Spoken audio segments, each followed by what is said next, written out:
એક ને બે ને ત્રણ ને ચાર ને પાંચ ને કરતા કરતા કરતા કરતા માણસો બગીચામાં દેખાવા માંડી ગયા. એટલે તારણે વિચાર કર્યો કે નાની નાની અંબોડીઓ છે, આંખમાં આંધણ આંધ્યા છે, તો આ તરગાળા હોવા જોઈએ, આ ખેલ કરવા વાળા હોવા જોઈએ. અને એમાં એ થતા 50 જણા બગીચામાં એક ચારણ અને રાજપૂતની મિત્રતા કેવી એનો પ્રસંગ તમને કહું છું. જાડેજા પરિવારના આંગણે છું.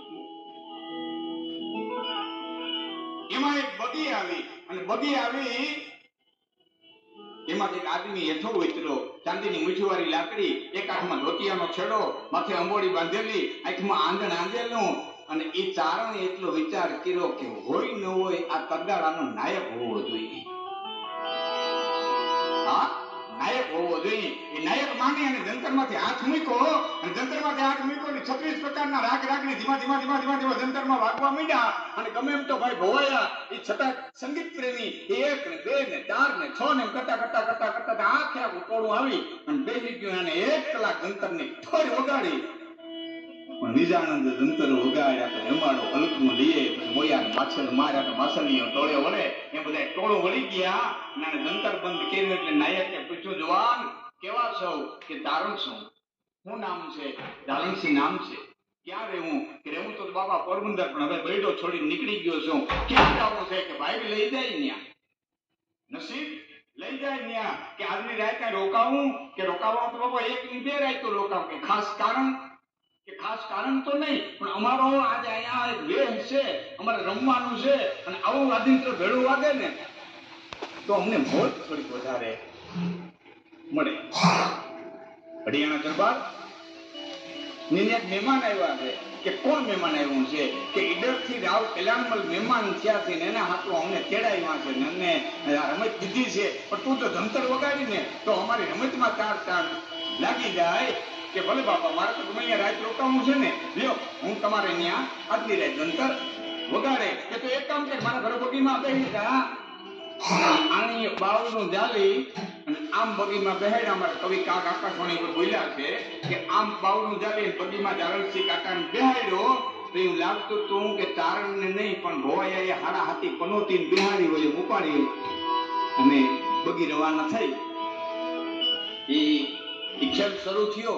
એ કાકડા હરગાવ્યા, નાના નાના જરૂરા આવ્યા, એ તાવતરીઓ કાઢ્યો, જે કઈ રમત ને બધા એવું હોય એટલે હું નામાં વર્ણન ન કરું. એ ધીમા ધીમા ધીમા ધીમા ધીમા રમતું પછી રમતું નખાતી ગઈ. એમાં પટ્ટાબાજી ખેલવા વાળો આવ્યો. એ 32 તલવારનું પટમાં પથરાણીઓ હાથની મારી પર. અમારા રાજપૂત સમાજ છે, મારે પટ્ટો કેને કહેવાય એ કઈ અહીં ઉલ્લેખ કરી દેવાના ન હોય. તલવાર કેને કહેવાય, કટાર કેને કહેવાય, પટ્ટો કેને કહેવાય.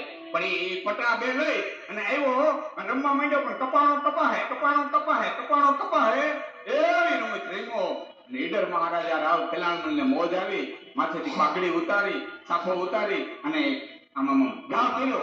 પરની માલિક હોય એ પટા રમવા વાળો છે, એ પાઘડીને આમ તલવારની ઘણી લીધી. ઘડીક વાર ડીલે વીટે, ઘડીક વાર માથે વીટે.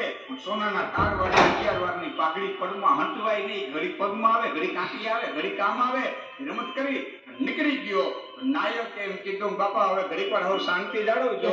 અમારા ભાઈઓ બીજો વેહની તૈયારી કરે અને એ વેહ ભજવે અને પૂરા તૈયાર થઈને આવે એ પહેલા અમારા ઘરો જંતર વાળો ભાઈ છે, એ તમને જરાક મોજ કરાવશે. એની પડની માલિકો હોય કોથરો નાખી જંતર નાખીને બેઠો અને જંતર માથે હાથ મૂકી અને ચારણે રાવ કલ્યાણમાં સામો જોઈને કીધું, કઈ માથાનો મુંદોય મોર જનન પગમાં પહેર્યો.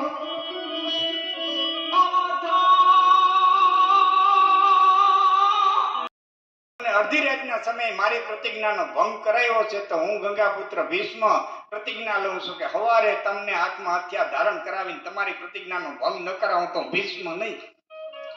કારતક વધ છટના સૂર્યનારાયણ ઉગ્યા અને અર્જુન અને ભીષ્મ આમ આવ્યા. ગોઠણિયા બેઠ થઈ અને થનન કરતો વિશ્વ પિતામાં બાણ છોડે.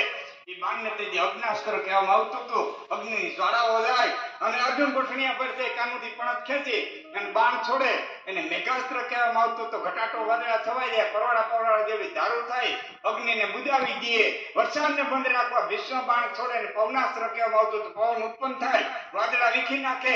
પવનને રોકવા અર્જુન બાણ ઉત્પન્ન કરે અને પરવાસ્ત્ર કહેવામાં